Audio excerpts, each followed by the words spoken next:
Good morning, everyone. Magandang umaga sa ating lahat. Sige, maaari tayong tumayo. Ilan sa inyo, you're excited for this worship service this morning? How many of you here, you made an effort to go here, to wake up early? And you know, that's the spirit or the right spirit whenever we come together as a family and worship God. And let me encourage you this morning in Psalm 133, sabi dito, how good and pleasant it is when God's people live together in unity. That's the call of God for everyone who believes in Him. That we don't just live life alone, but we live together. We live life together in a community. Can you say together? Together, yan. And that's not just a call, that has a blessing and a promise. Verse 2, it says, it's like precious oil poured on the head, running down on the beard, running down on Aaron's beard. This is a metaphor of an abundant blessing. Ilan sa inyo, pag nakikita nyo yung kapatid nyo sa faith, nabe-bless kayo? Parang medyo mahirap pa magtaas ng kamay. But I hope that the Word of God will encourage us. And hindi lang yon, it's not just a blessing, it is as if the dew of Hermon were falling on Mount Zion. It talks about refreshing. Ilan sa inyo, pag nakita nyo yung kasama natin dito sa church, mga kapatid natin, nare-refresh kayo. Yung iba sa atin, siguro may alitan ng konti, but whenever we are brought together in unity, spiritual blessing overflows in us. And this is the promise of God. For the Lord bestows His blessing, that refreshment, that spiritual blessing, even life, not just today, but forever. Living life, not just today, but forever. Let's pray to God. Lord, marami pong salamat. We are gathered here today, Lord, because of You. We dwell. We don't just go here, but we dwell together in unity. And that unity comes from You. Comes from the one who saved us, who loved us, our Lord Jesus Christ. Lord, as we come together in worship, Lord, correct our spirits, correct our hearts. May our hearts and minds and the whole being of our soul be aligned to Your will. And love abounds all the more as we live life together. We worship You, we honor You, we love You. And as we sing worship songs to You, Lord God, may it be that the spirit of joy will overflow in this place like an atmosphere, Lord, that a passion, like a fire shut up in our bones. And we will sing to You with gladness. Thank You, God, in Jesus' name. Amen and amen. Let's praise and worship our God this morning. Our God is good. Our God is faithful forever. Woo!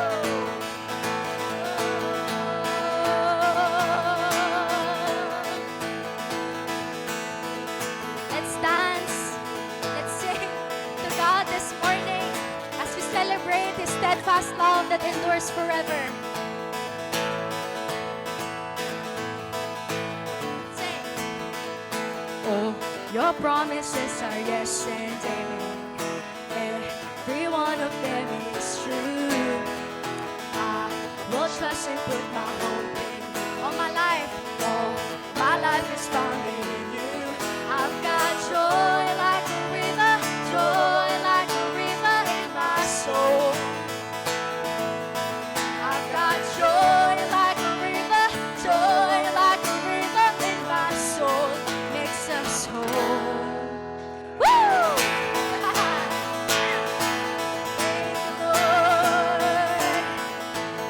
Come on, you fix my eyes upon Your faithfulness. I walk by faith and not by sight. Surely goodness it will follow every moment of my. Come on, sing. I've got joy like a river, joy like a river in our souls. I've got joy like a river, joy like a river in my soul.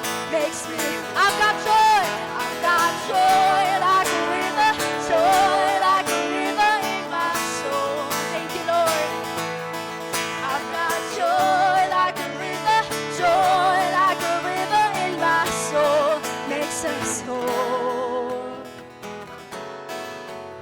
declare, God, your promises over our lives. Lord, we claim your goodness, God, upon every generation represented in this place, Lord. Woo! Sing, you give hope to the hopeless, peace to the restless, strength to the weary heart. You bring freedom to captives, light to the darkness, joy is where you sing. You give hope to the hopeless, Peace to the rest. strength to the weary. You bring freedom, Freedom to captives, light to the darkness. joy is where you are. You give hope to the hopeless, peace to the restless, the weary. You bring freedom to captives, light to the darkness, joy is where you are. I've got joy, I've got joy, I've got joy. We've got joy in you, Jesus. We've got joy. Come on, say, I've got joy like a river.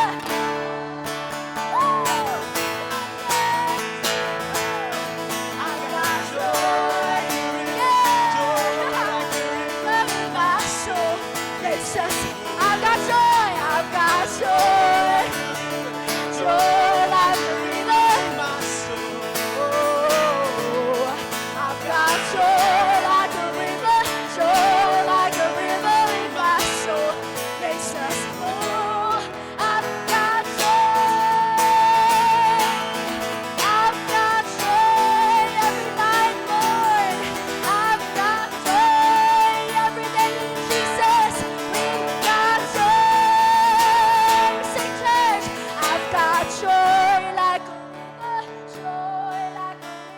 in my soul. I've got joy like a river, joy like a river in my soul, makes me whole.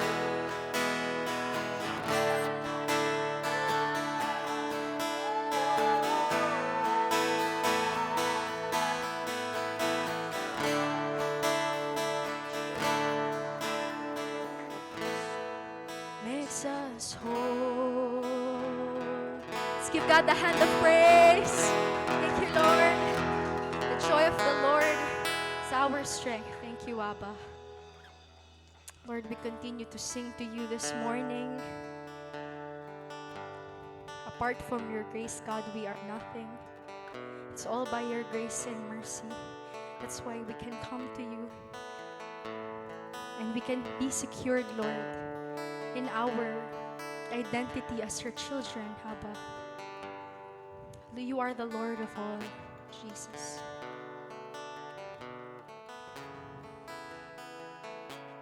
Worship you, God.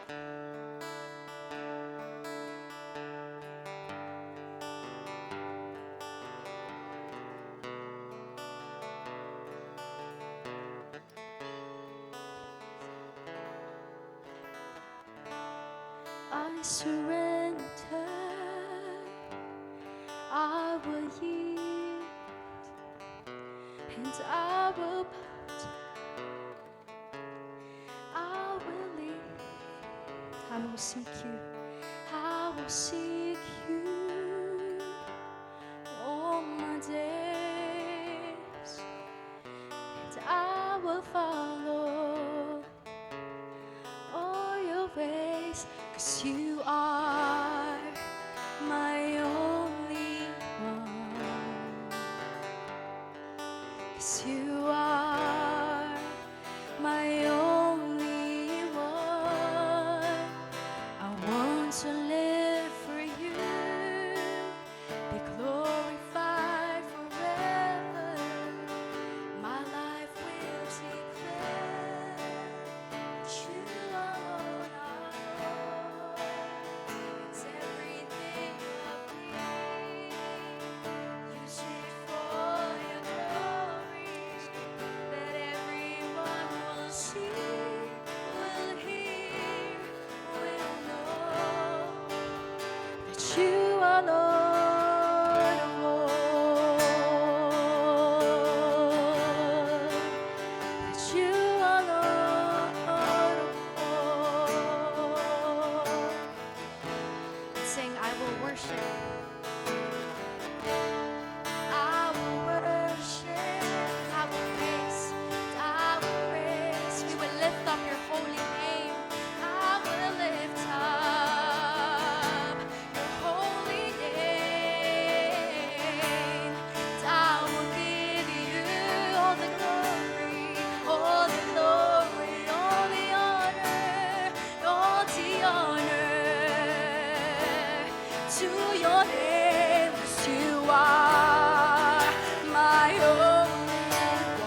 you.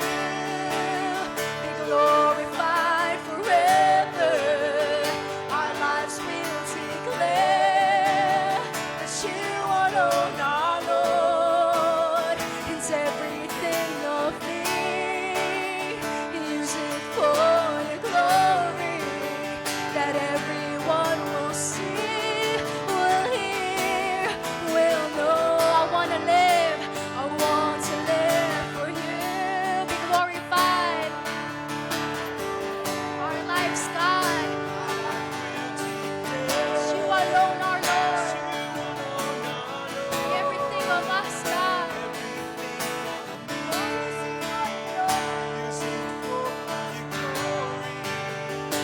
Everyone will see, will hear, will know that you are Lord of all.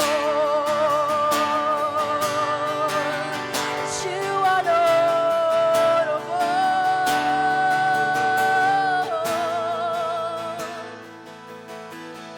Here I am, Lord, mold me. Here I am, Lord. Here I am. This is our faith, oh God. Here we are. Here I am, Lord. Here we are, Jesus. As one church, God. Here I am. Here I am, Lord, use me. Here I am, Lord, send me for your glory. Here I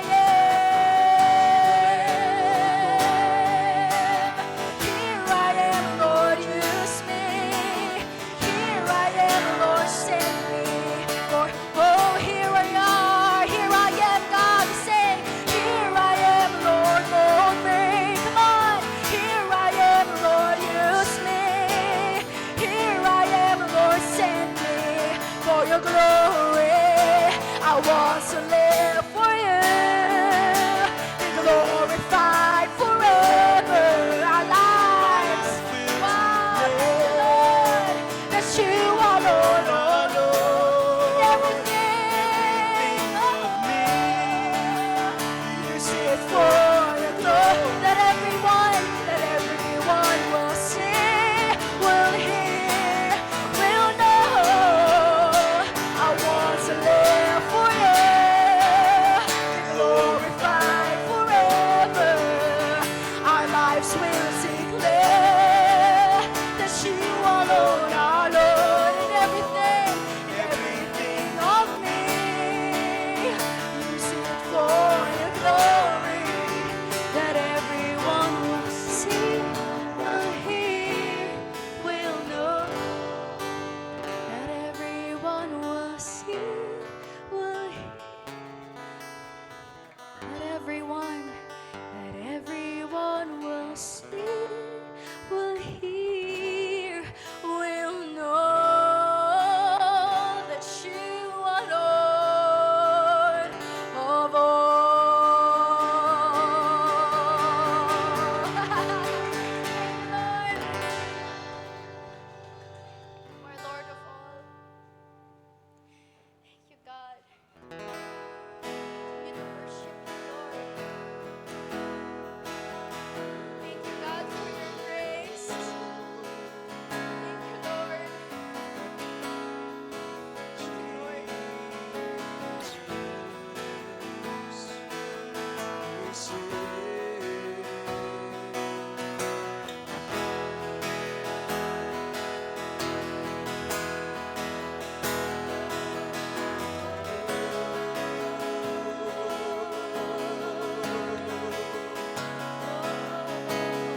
Now hope will rise from all that you created.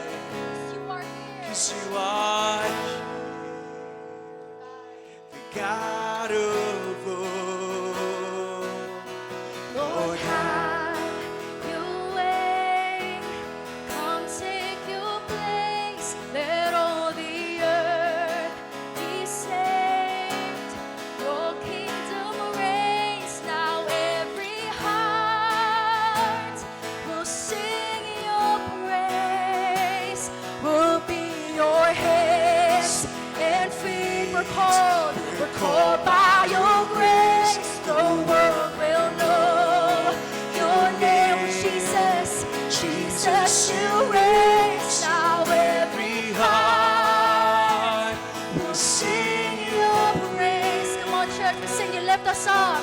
You lift us up and free us from our burdens. Oh, your love, God. Your love and binds up every broken heart. Now hope will rise. Now hope will rise and all that you created. 'Cause you are here. 'Cause you are Thank you, Lord.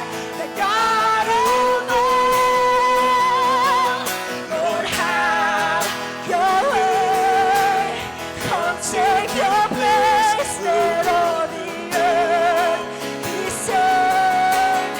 Your kingdom reigns. Now every heart will sing your praise. Will be your hands and feet. Were called by His grace. by your grace. The world will know your name.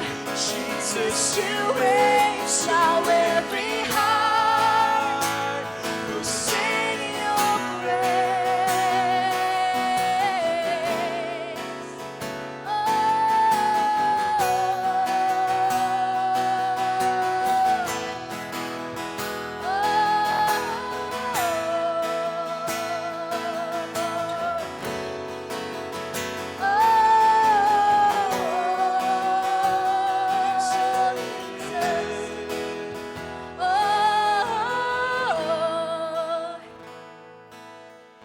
You drive away our fears. Empowered by your Spirit. Empowered by your Spirit. Proclaim to every place that you have reason. Come on, we will obey. We won't delay. We will obey. We won't delay. We will obey God. We will obey. We won't delay. Lord, have your way. take your place.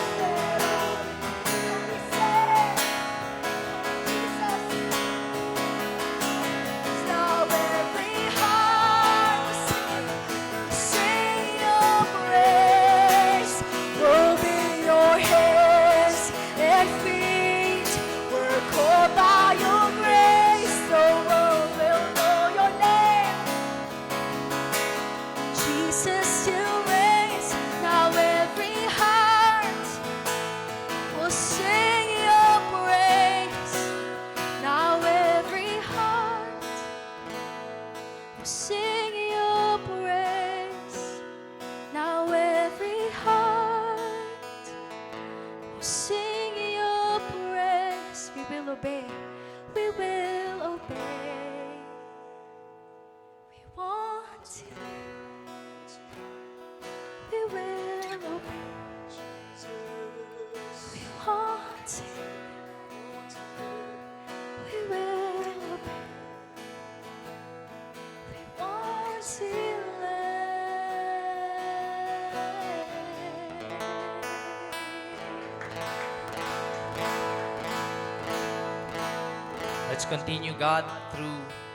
Let's continue to worship God through giving. Let me exhort to you Acts chapter 20, verse 35. Says here, In all things, I have shown you that by working hard in this way, we must help the weak. And remember the words of the Lord Jesus, how He Himself said, it is more blessed to give than to receive. This is the life and testimony ni Apostle Paul in encouraging the church, echoing the words of the Lord Jesus when He gave His life. The most blessed person is the one who gives. And blessed means fulfilled. Blessed means joyful. Blessed means complete. Not just when we receive, all the more when we give. And as we return our tithes and offerings, let us remember the first one who gave is the Lord Jesus. He did not just teach it, taught it, but He demonstrated it. Let's pray. Lord, we thank you for your example of how gracious and generous you are. That Lord, hindi mo lang binigay yung kayamanan mo, you give your all. You said, it is said in your word, how great is the love that the Father has lavished, that He gave His Son to us. Lord, wala po kaming maitatapat. But as we give these tithes and offerings, Lord God, may it be an offering, Lord, for you. Showing that our resources, our wealth is not our God. You are our God. And you are our provider. Whatever we have lost, manawala sa amin on a sacrifice, Lord God, since you are our Father, our good, good Father, Lord, you will provide for what we need. You will provide for what our families needs. You will provide for everything, Lord. And so we put our faith in you. We put our trust in you. You are our God. In Jesus' name, amen. Amen. Let's give a hand to God. And as we continue our worship service, let us also pray for our next generation. God does not just bless us with material things, but posterity, all generations after us, will be blessed because of the goodness and generosity of our God. Sige, let's extend our hands to our kids and also to our kids ministry who will be with them in the kids room. Let's pray. Lord, we thank you for you are good, that you are not just concerned, you're not just caring, but you love even the next generation. Salamat, Panginoon, because the same love that you poured to us, Lord God, is the same love that is in store for them as they continue to know you by the teaching of your word, by the training from our kids' teachers. I pray, Lord God, that you, for our kids' teachers, give them patience and love and a sound mind as well, Lord God, sa kahit na makukulit ang mga batang ito, Lord God, your patience will be upon them. Your knowledge and wisdom will be upon them, that they will be able to teach these kids with love. Thank you, Lord. In Jesus' name, amen. Amen. You may now go, kids. And as we continue to worship God, let us sing songs of praise. Praise that says, I love you, Lord.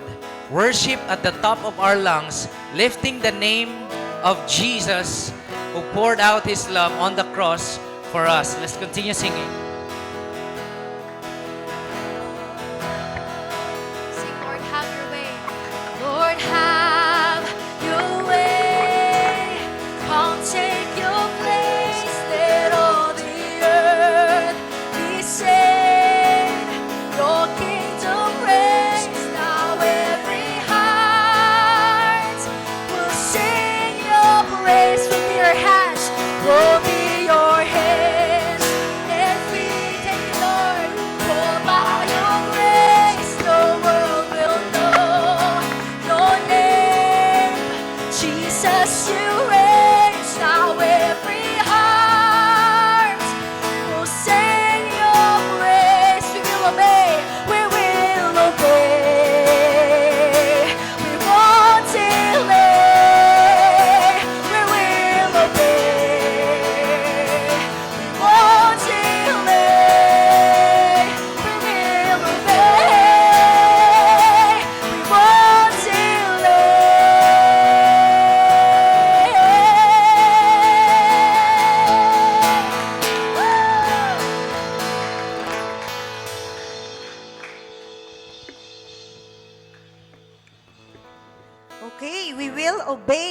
not delay.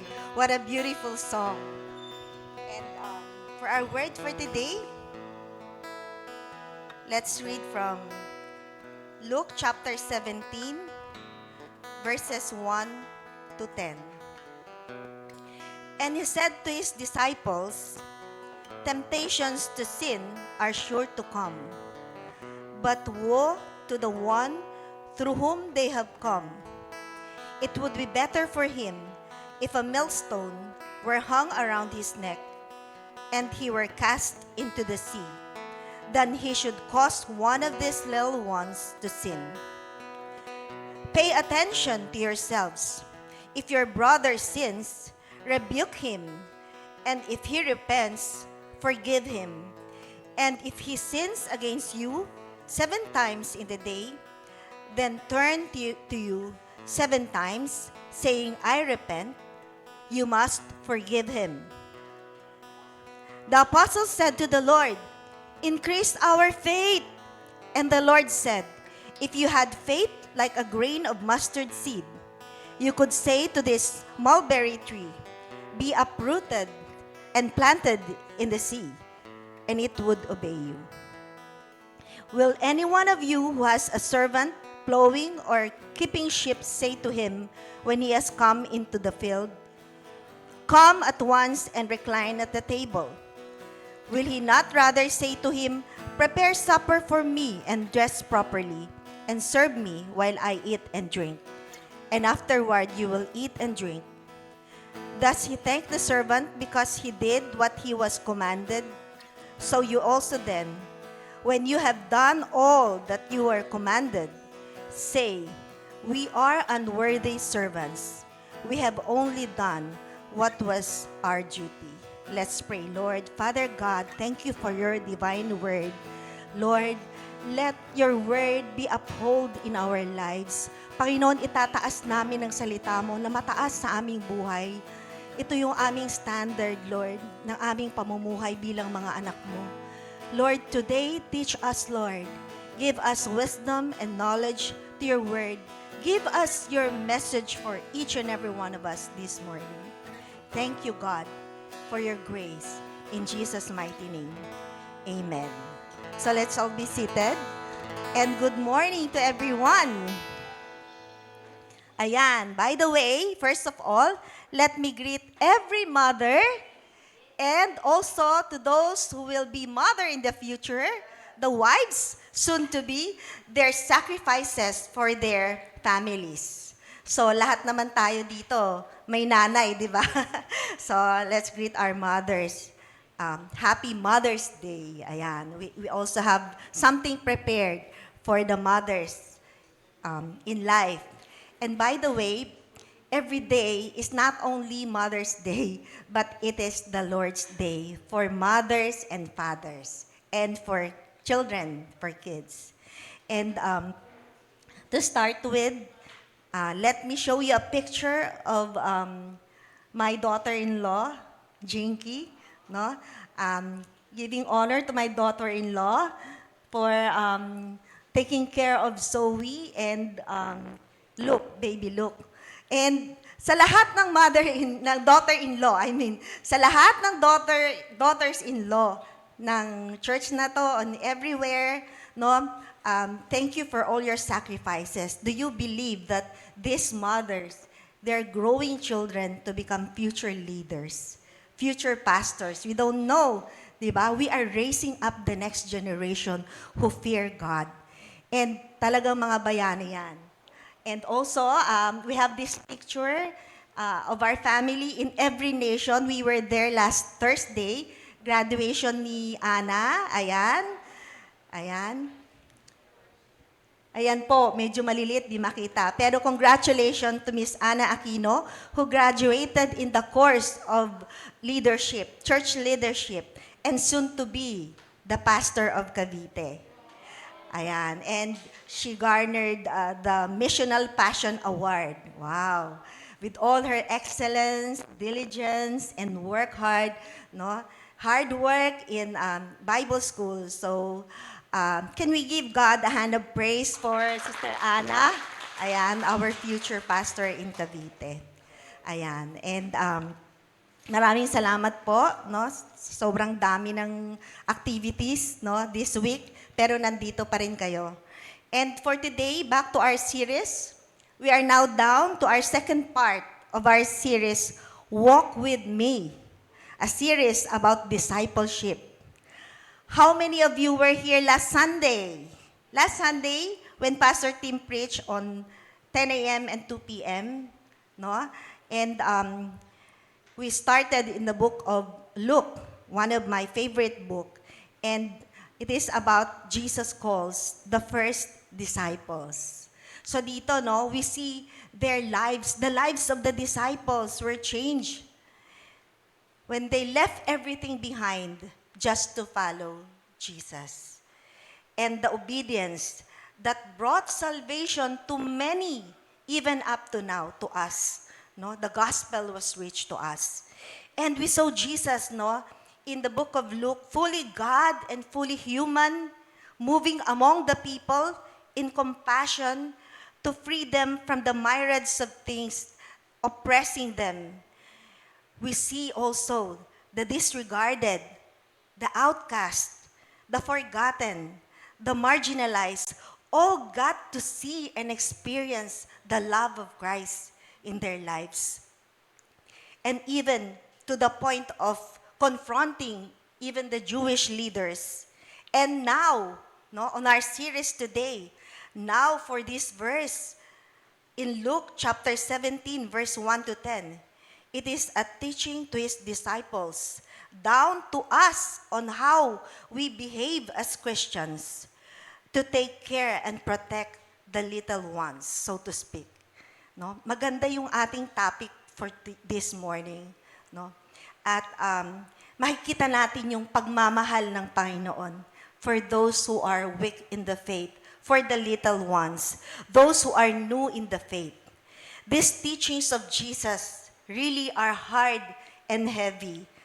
Yung maririnig natin, a very hard teaching of the Lord. And here in this verse, we are faced with words that are true. Words that will search us. Words that will search our hearts. Words by which God also will judge us. Moving on to read in Luke chapter 17, verse 1. It says, temptations to sin are sure to come, but woe to the one through whom they come. Sino ba yung kinakausap ni Jesus dito? Whom is Jesus talking in this verse? It is his disciples, and for the future generation, it's us, future leaders of the church, future life group leaders of the church.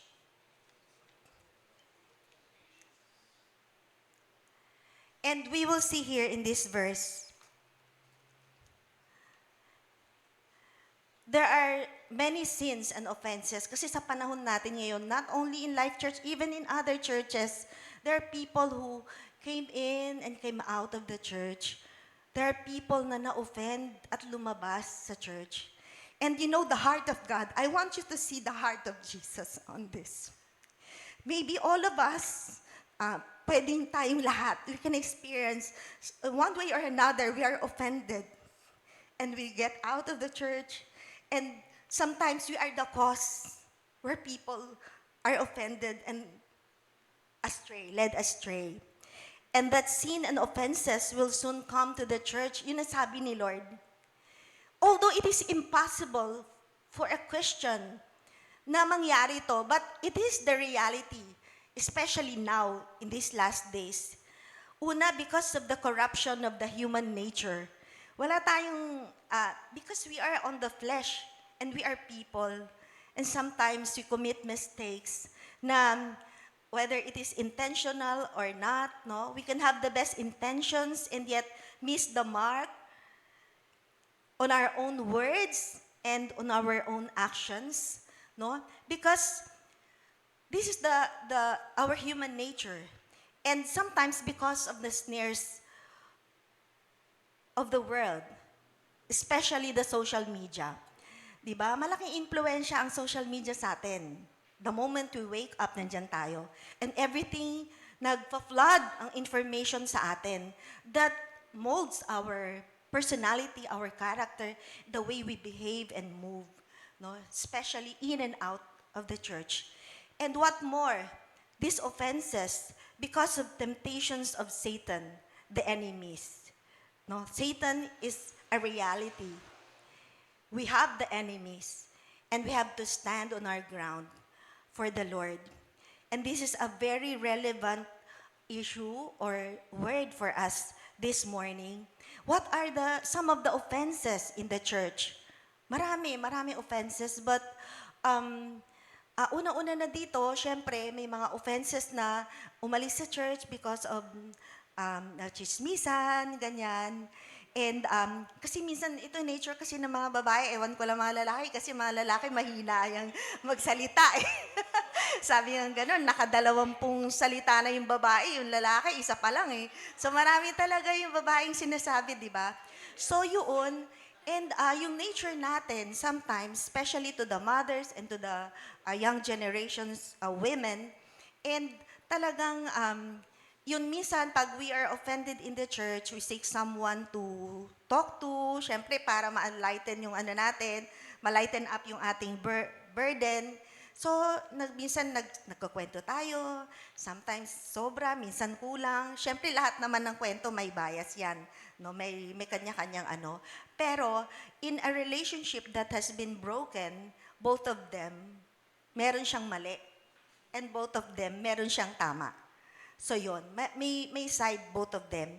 And yun sometimes nagkukos. At napakasakit kasi sometimes when you talk to a person that is new in the faith at naikwento mo sa kanya, syempre ayoko na dyan, ganyan pala sa church na yan, di ba? So ikukwento niya naman yon sa iba.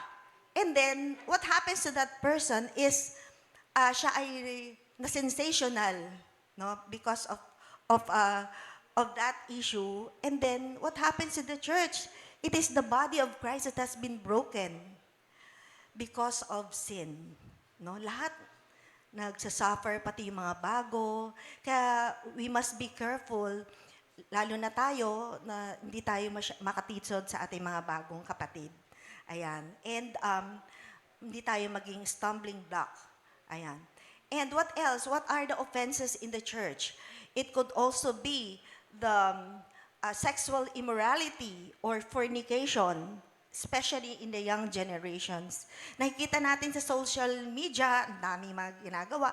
Pwede pala yun, sabi sa mga campuses. Gawin natin. Everybody is doing this. Ako na lang hindi. So, gawin natin. So, yun. And these are sins that offends people. No? These are sins that cause people to stumble and get out of the church. And what else? And minsan kasi sa ating, lalo na sa ating mga young generation, no? Mga bata pa sila, syempre, tayo mga nanay, we all know, galing na tayo doon. Di ba? Alam na natin yon. So nakikita natin, we have something na nakikita natin na hindi pa nila nakikita. And they are journeying on their youth. Di ba? So, huwag ka dyan, kasi hindi yan tama. Dito ka. No? Sila hindi nila alam, kasi hindi pa nila naranasan eh. So, when they get into it, and nag-explode yan sa church, everybody is affected. Everybody is affected. And sa verse na to, here's how Jesus handles this controversy in 3 ways. Later on, we will summarize that.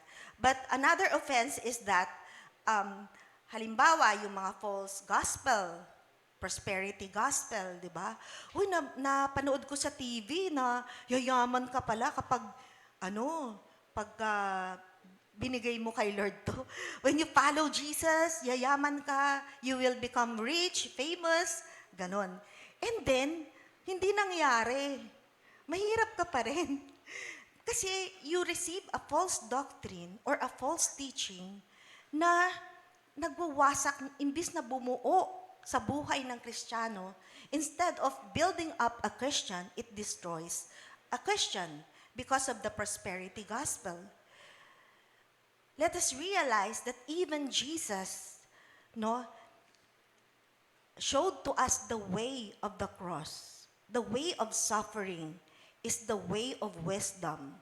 The way of suffering is the way not only of wisdom but of blessing, katulad ng shinare ni Coach Taps, no? Tandaan natin, tayong mga Kristiyano, eventually, with all obedience to the Lord, we will experience a blessing that is abundant with the Lord. Not loving the material wealth, but loving the Lord all the more and giving to Him. So maraming mga offenses sa ating kapaligiran. And these are a stumbling block offenses to those who are Christians. And Jesus wants us to be aware that temptation is real. It is real. And it is dangerous. When temptation knocks at your door, it is very dangerous. You are left with two choices, whether to follow Jesus, to make Him Lord of your life, or to abandon the Lord. It is not only dangerous, but also personal. Personal. This is your offense. Pag sinabing personal, you offended not only the person, but you offended God the most. However, it is far worse for us to be source of someone else's temptation and sin than to face our own. Woe to him, says the Bible. So when we say the word woe, it is called an interjection sa English. When we say woe, kasi mabigat po tong word ni Jesus eh. So temptation to sin are sure to come, but woe to the one through whom they come. No? Hindi tayo nawa ay hindi maging daan para maraming tao yung mawala sa Panginoon. And it is, when we say the word woe, ito is yung pinaka-superlative na to eh. Pinaka-highest na to, level eh. A condition of deep suffering from misfortune, affliction, grief, and calamity. No? Jesus is saying a warning to us. It is a warning of woe to those na nakakatisuran, no? Those who will lead people astray from the church. And in chapter 17, verse 2, it says, it would be better for him if a millstone were hung around his neck and he were cast into the sea than he should cause one of these little ones to sin. No, matindi po ito, no? This is a very heavy word. And what do you mean by little ones? Ano yung sinasabi dito na little ones? Kaya sinabi ni Jesus na little ones, no? It is a word of endearment. Katulad ng pagmamahal niya sa mga outcast, sa mga underprivileged, sa mga mahirap, sa mga aba. No? Ito yung endearment niya sa mga tao na mga bata pa sa faith, pero natisod sila at umalis sila. Words of Jesus with endearment, meaning, hindi lang po ito sabi sa mga little ones, hindi lang to children, but it is all human beings. Children, adult, people of every culture, background, race, gender. And these are people who are young in the faith, that are easily led astray when offended. We should not be a hindrance to another's obedience to God. When somebody obey God, wag natin siyang hadlangan. Let him obey the Lord. Nor should we be the reason they stumble in their actions or beliefs. And to quote it again, parang sinasabi dito na it would be better for that teacher if a milestone were hung around his or her neck. Tayo na tagapagturo, we who are teaching people in life groups, who are teaching people in our ministries, we should be good example in our demeanor or behavior. For point number 1, living the abundant Christian life is only accomplished through the power of the Holy Spirit within us through death to self. When we choose not to offend a person, we are dying to ourselves. We are dying to our wants, our needs, and our likes. And nagtitiis tayo para hindi ma-offend yung ating kapatid. And if every one of us ganyan sa church, walang kagalitan, walang broken relationships, lahat tayo nagmamahalan. Kaya in life, we love God and love others. Okay? Because when we start doing things in our own strength, is where we open ourselves up to all kinds of distortions, including that causing others to stumble. That's why in chapter 17, verse 3, it says, pay attention to yourselves. Ito yung sinasabi. Pay attention to yourselves. Bantayan mo yung sarili mo. Mapagbantay ka sa sarili mo. Look at yourself. Considering that offenses to the weak are inevitable and punishable. Pag na-offend natin yung ating kapatid, not only the weak in faith, kahit yung matatagal sa faith, minsan na-offend pa rin. Ayoko na umatin dyan. No, normal lang po yun. Normal lang sa ating lahat kasi we are all humans. Minsan nafe-feel natin, ayoko na umatin dyan. Diba? So yun. And don't you know that itong mga offenses to, hindi to maiiwasan eh. These are inevitable. And yet, this is punishable. Kasi sinabi ni Lord, hindi ko palalampasin yan.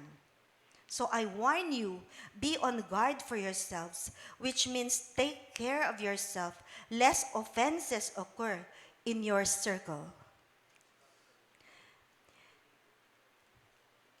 Sa mga mothers, minsan sa mga women, sa mga mothers, kasi mga mothers, ano yan, mga perfectionist yan eh, dapat ganito, ganyan, di ba?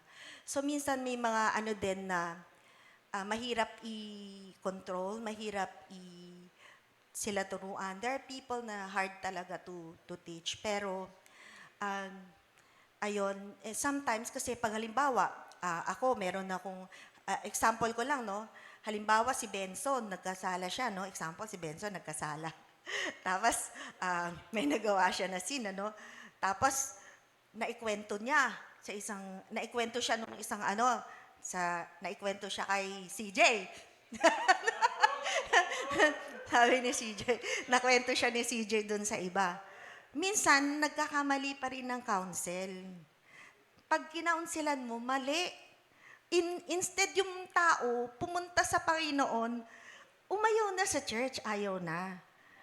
Minsan, wrong counsel, wrong teaching, wrong doctrines, ganyan.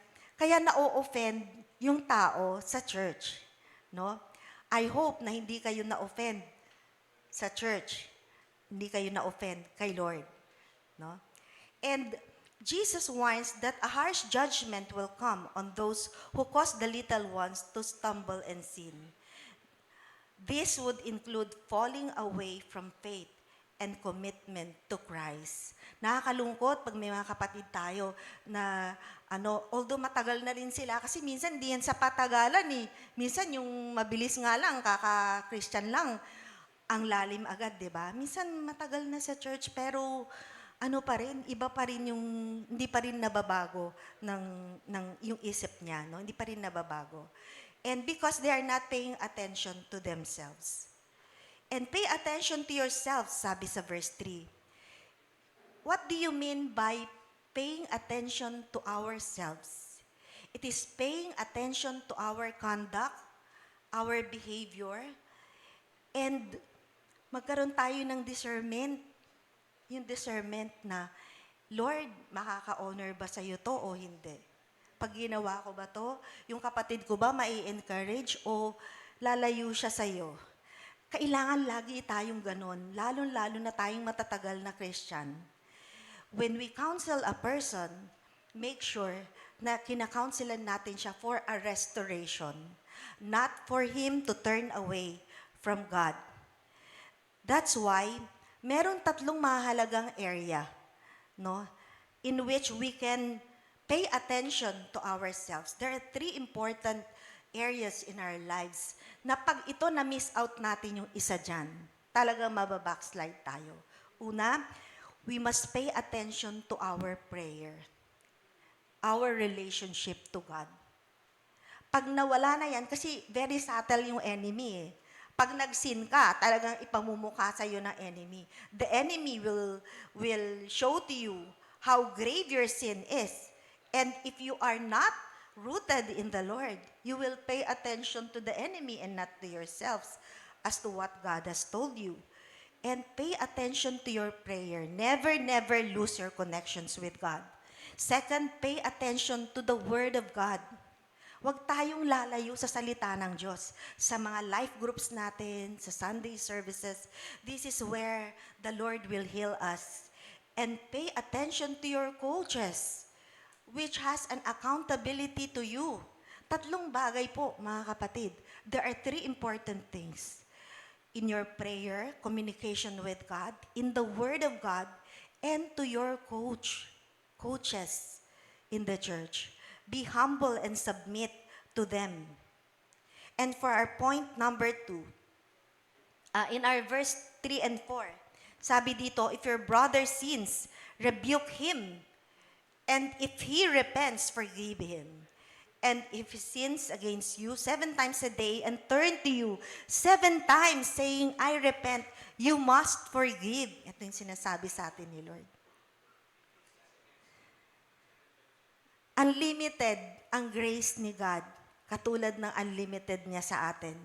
For point number 2, it is our responsibility to confront sin within the bounds of God's grace and love for their protection and restoration. We as leaders of the church, tandaan po natin, number 1, it is our responsibility to not let them astray, na hindi sila ma-stumble sa atin. Pangalawa, our responsibility to confront the sin of yung mga kaibigan natin, no? The people that we are discipling with or mga friends natin.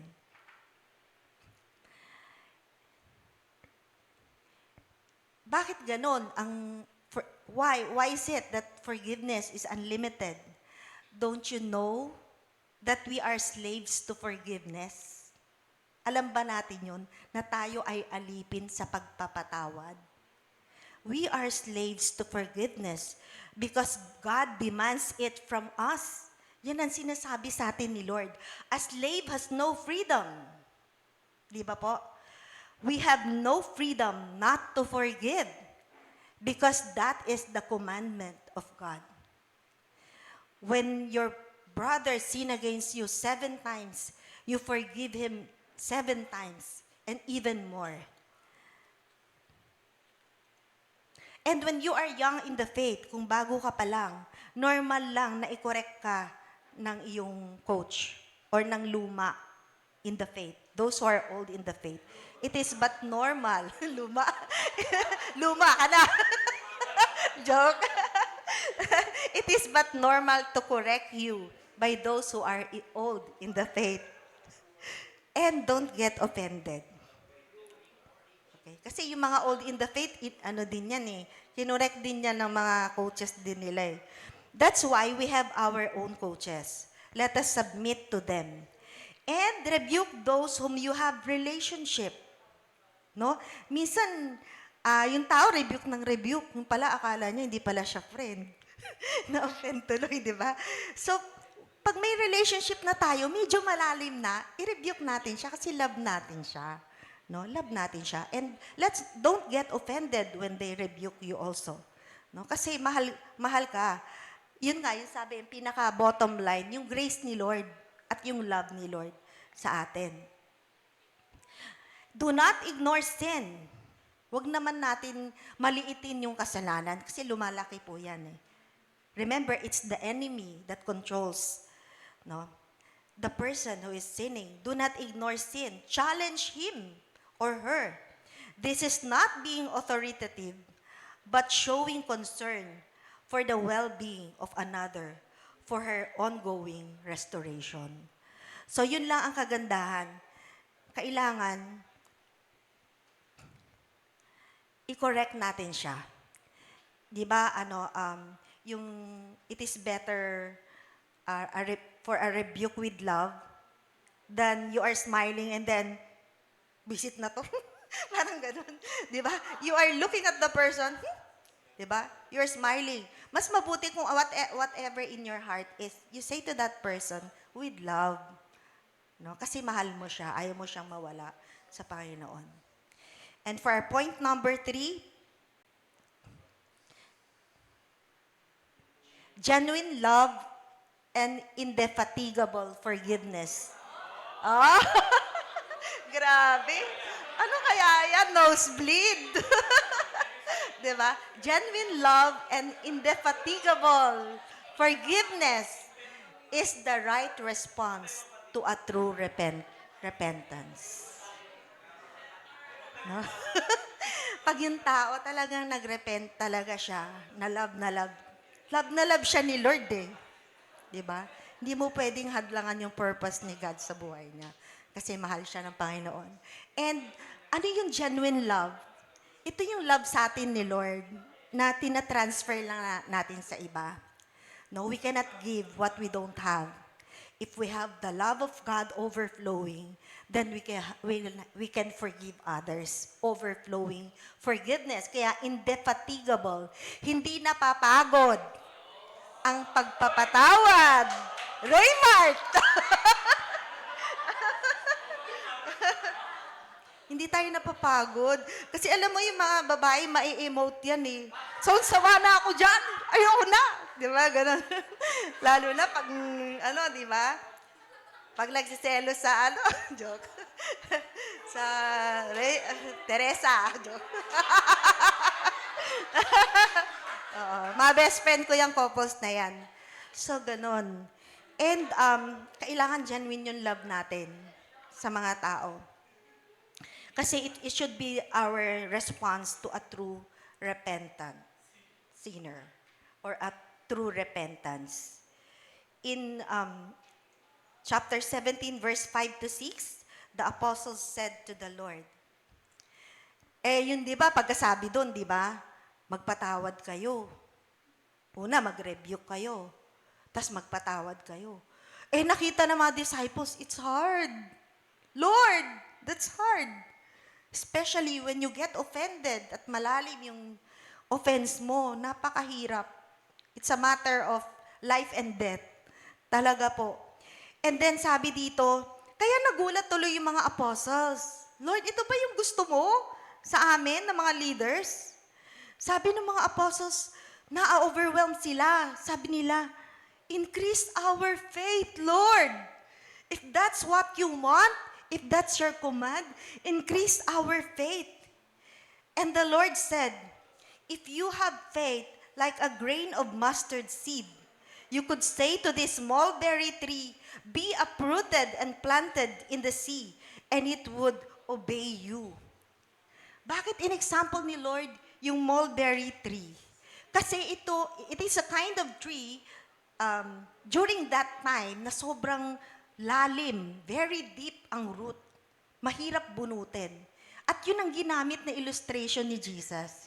Kasi whatever pain you have na mahirap hugutin, there is a God who is the God of the impossible. He can uproot that and make you heal and make you whole.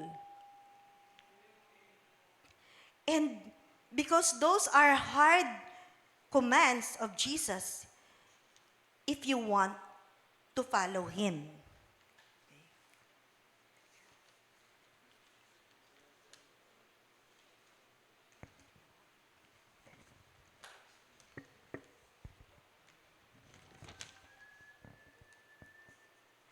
So, why are the disciples asking for faith? Lord, give us faith. Give us faith. Napakahirap. Siguro yung iba hindi pa nararanasan na yung pain, 'di ba? The pain. Nahirap. Kaya nung nakita ng disciples, ganito palang commandment ni Lord. Ganito pala niya kamahal yung mga tao. Hirap. Kaya sabi, Lord, give us faith. What is that faith for? Faith to obey God and follow His word. To obey God is really very hard. You need to make Him the Lord of your life. It is hard. It is a hard command. But with those na nasanay na sa discipline ni Lord, but those na nasanay na sa pag-follow kay God, it is more of an abundant blessings to follow when your heart is already changed and molded by God. What is that faith? Faith for na hinihingi ng mga disciples. Faith to forgive others who have offended you. To be able to forgive on a much deeper level. That's what the disciples want Jesus to give them. No? To be able to forgive in a much deeper level, deeper pain, hurt, wherein you think it is impossible to forgive. No, wala naman tao nagsabi, Lord, more pain, more hurt. Wala naman, di ba? Pero, let us ask for faith that whenever it comes in our life, hindi tayo mapapalayo. We will not be led astray because we are deeply rooted on the love of God and love of others. What is that faith for? Increase our faith, Lord, to stand beside our disciples that are hard to coach, full of pride, and full of marites. Diba? May mga tayong disciples na ganun. Lalo na sa mga campuses natin, di ba? May mga disciples tayo na mahirap i-conquer yung pride niya. No? Kaya ito yung sinisigaw ng disciples, mahirap. Lord, but give us faith to believe. Na siya lang, si Jesus, lang ang makakagawa nun sa buhay natin. No? And what is this faith for? To increase our faith to love again and to trust again. No? To love again and to trust again. Sometimes when you are offended by your loved ones, no? Sometimes you don't want to trust that person again, right? Sino dito may relationship, di ba? Sometimes you don't want to trust, pero the Lord restores that trust in you. Kailangan yun, lalo na sa mga mag-asawa. You have to trust one another and look beyond the sin. Yun ang sinasabi ni Lord na unlimited forgiveness.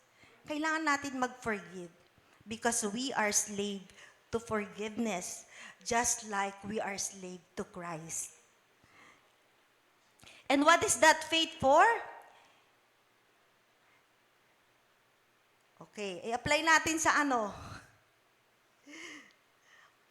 To increase our faith, to love God more, to give Him what is due to Him in our tithes and offering, even in the down moments of financial crisis, because this is our very worship to God. Ang hirap magbigay pag wala na matitira sa'yo, di ba? Pero because this is our worship to God, we know and we trust God more than our wealth. Sabi nga kanina in-exhort ni Tapse, we are no longer lovers of money, but we are lovers of the Lord. Siya yung una sa lahat. Hindi siya first, hindi siya second, third. He is the supreme, sabi ni Pastor Tim. Hindi pala siya pwedeng ilagay sa una. Kasi pag nilagay mo siya sa una, may pangalawa, may pangatlo, hindi siya pwedeng i-level dun. He is far above, supreme, our Lord and Savior. Increase our faith when prayers are unanswered and to believe that God will surely provide and knows what's best for us. Sometimes when God did not answer our prayers, sometimes parang nagtatampo tayo, no? And we do not give anymore to the church. Pero this is our way of worship. Unahin natin siya sa buhay natin. And surely, if we trust Him, He will provide because God knows our very needs. In chapter 17, verse 7 to 10, it says that, will any one of you who has a servant plowing or keeping sheep say to him, when he has come in from the field, come at once and recline at the table? Will he not rather say to him, prepare supper for me and dress properly and serve me while I eat and drink, and after you will eat and drink? Will he, will he not rather say to him, okay. Verse 9. Does he thank the servant because he did what was commanded? In verse 10. So you also, when you have done all that you were commanded, say, we are unworthy servants. We have only done what was our duty. What is this word of the Lord? A servant had to do what pleased his master, regardless of thanks and praise. We must humble ourselves before God. The posture of our lives should be one of realizing we are unworthy servants. And by God's grace, we may humbly be faithful to labor and toil in a duty God has graciously assigned to us. Lahat tayo may pinagkatiwala si God. God has given us assignments, each and every one of us. And let us not expect for praise, worship. If that comes from other people, well, thank you. But let us just be humble serving the Lord. Whether people see you or not, kailangan dun lang tayo. No? Kasi nakikita ni Lord yung mga bagay na ginagawa natin sa Kanya kahit hindi nakikita ng iba. As I end, here is 3 important things dito sa verse na ating binasa. Here is what Jesus comments about sin from 3 different angles. Ito yung sinasabi ng Panginoon. First is our responsibility not to teach something leading others astray. That is the first. Be careful.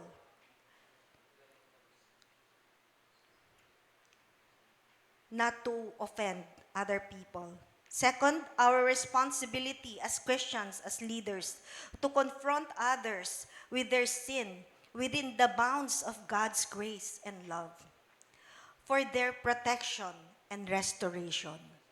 Paano kaya kung yung love ay, kasi within the bounds of God's grace and love, paano kaya kung katulad nung sin ni di ba? Yung mga controversial ngayon, katulad ni Kibuloy, di ba, na nagmolestya ng mga bata. These are so grave sin. Hindi tayo makakapayag. Di ba, tayo mga Kristiyano, tayo pa yung tumatayo, di ba? These are grave sin. Why in the bounds of grace and love? Kasi yung love pa rin natin para yung iba hindi sila maapektuhan. No? To stop what the evil or what Satan is doing on that person. It is still in the bounds of love to protect the sheep, to protect the people, and within the bounds of God's grace. Lahat nagkakasala. Every one of us sin against God, against each other. But the grace of God overflows to those who have received an overflowing grace and forgiveness from the Lord. You cannot give what you don't have. Hindi ka makakapagpatawad kung hindi mo natanggap ang kapatawaran ng Diyos sa iyo. And happy ako sa church natin kasi mapagmahal tayo mga tao and talagang we embrace people. Kasi it's normal na nagkakamali tayo, we are all sinners. But by God's grace, siya na naunang nagbayad para sa atin. Sobrang mahal tayo. Sabi nga niya, I do not please if even a single soul will go to hell. Talagang ibinigay niya yung buhay niya para sa bawat isa sa atin. Alalahanin natin, let's remember the people that we get offended to or those who offend to us. Remember natin sila, alalahanin natin sila. And let us be ready to give them the forgiveness that we received from the Lord and the grace. And number 3,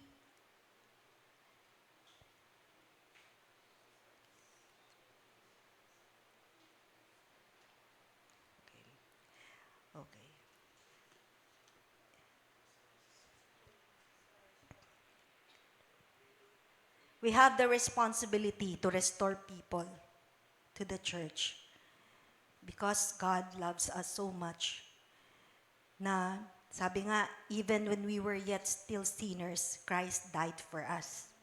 Do we love the sinner and not the sin? Let us love the sinner most than his sin or her sin because Jesus offered his life for that person.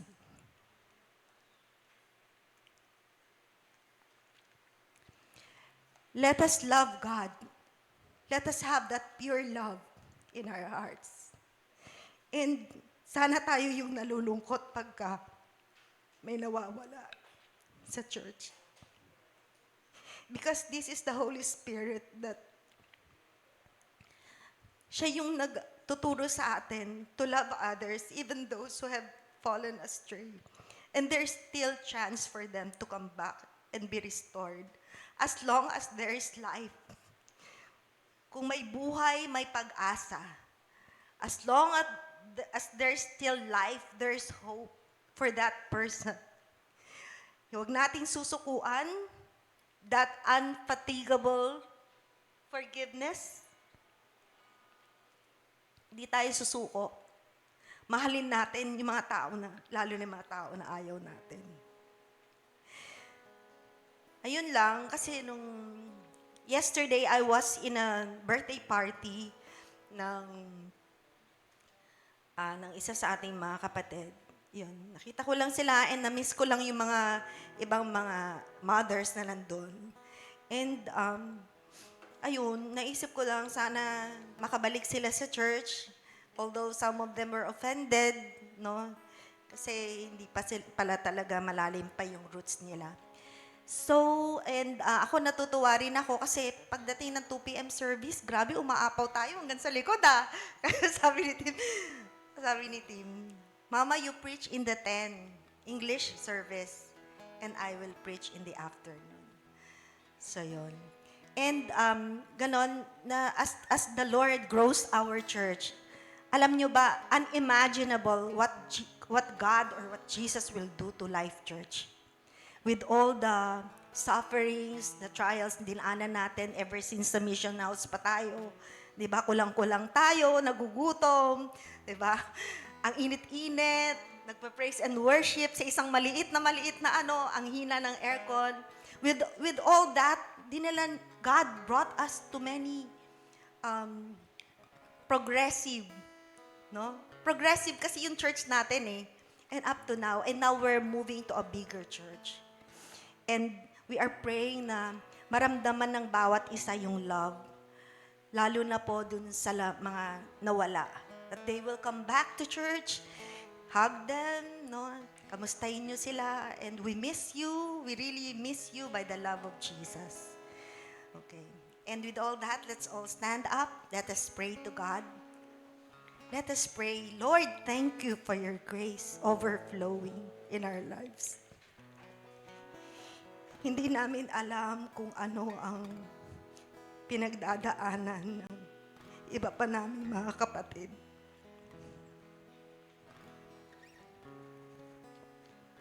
And sometimes, Lord, because of sin,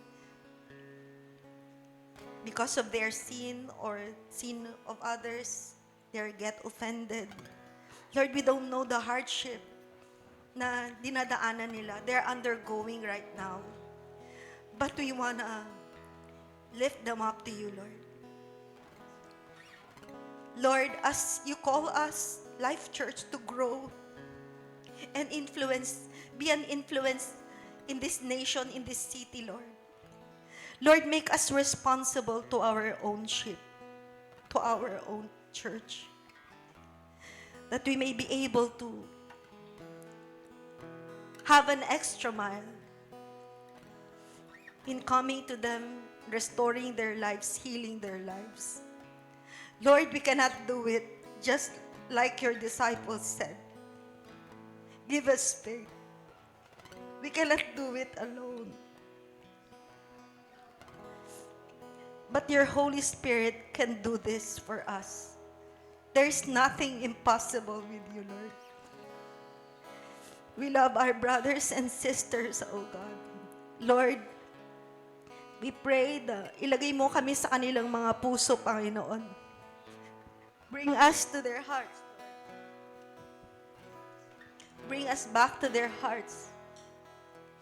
We pray for healing and restoration right now in the name of Jesus. And for those who have also offended in one way or another in every relationships in this church. And those who are the people who cause offense to other people. Lord, we ask your mercy and grace to cover us.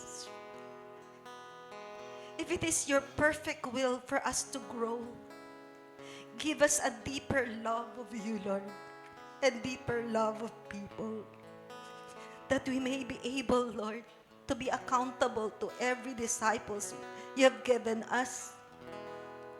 Lord, we love you, just as you give your life to each and every one, including to us, to me. Lord, help us, Lord, to see your sacrifice on the cross and to love others and pursue them, those who are lost for your kingdom. You have a way, Lord. We don't have a way. We only have plans, but your plans still prevail. You are the restorer of every broken relationships. Thank you, Lord, for the life of Jason and Angie, a picture of your grace. Thank you for their new life in you. I pray also, Lord, that you have a mighty plan for their lives, that it shall come to pass, Lord, as you prepare them for that. And each and every one of us here, Lord, we don't even know the plans you have for us, but you alone knows it, Lord. Keep us always in the track, following you, obeying you, no matter how hard to obey. That you be the Lord of our lives, Lord. That we'll never lose our communication to you, our prayers, even your word that is so important to our soul and body. Lord, your word is so precious to us. Give us the love of your word. And also, Lord, give us the grace to love our coaches and those people who are accountable to us. Give us a pure love to obey and submit to them. Just as you're giving us today more people on our account, bibigyan mo kami ng maraming disciples, Lord. This is your promise that we will become fruitful, Lord. Because you are the God who called us, Lord, to make us fruitful. Thank you, Lord, for your love and sacrifice on the cross. We honor you, we love you, God. Thank you, Lord, for calling each and every one of us to whatever plans you have in store for us. Increase our faith. Increase our faith and our love for others. Thank you, Jesus. We honor you, we love you. In Jesus' mighty name, amen.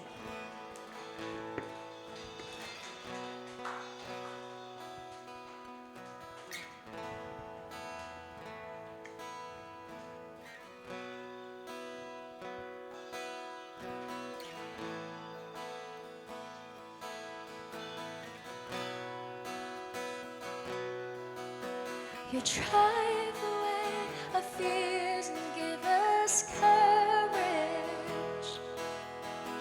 Empowered by your spirit, by your strength. Proclaim to every place that you have risen. We will obey. We won't delay. We will obey.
our faith, God. So world will know your name. Jesus, you reigns. Now every heart will sing your praise. We will obey. We will obey. We won't delay. We will obey. We won't. We will obey, oh Lord. We will obey. We won't delay.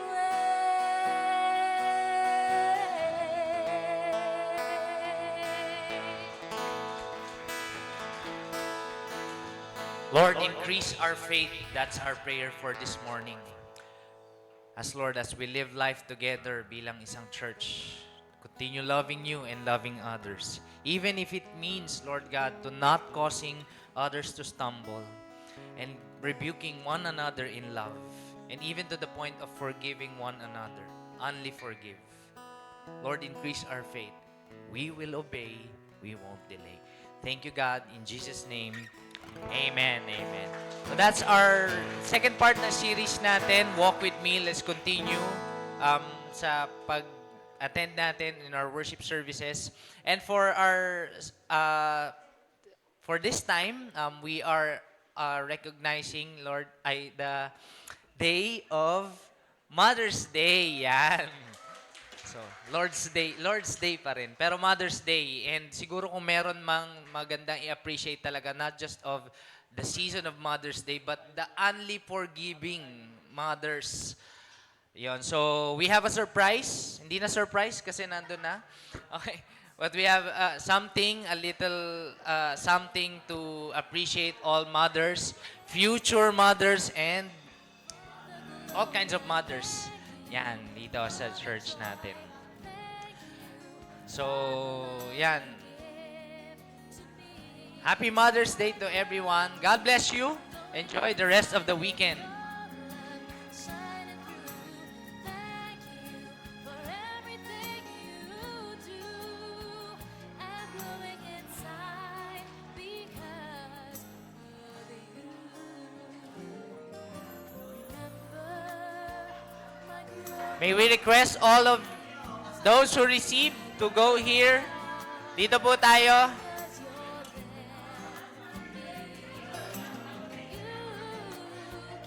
Dito sa harap.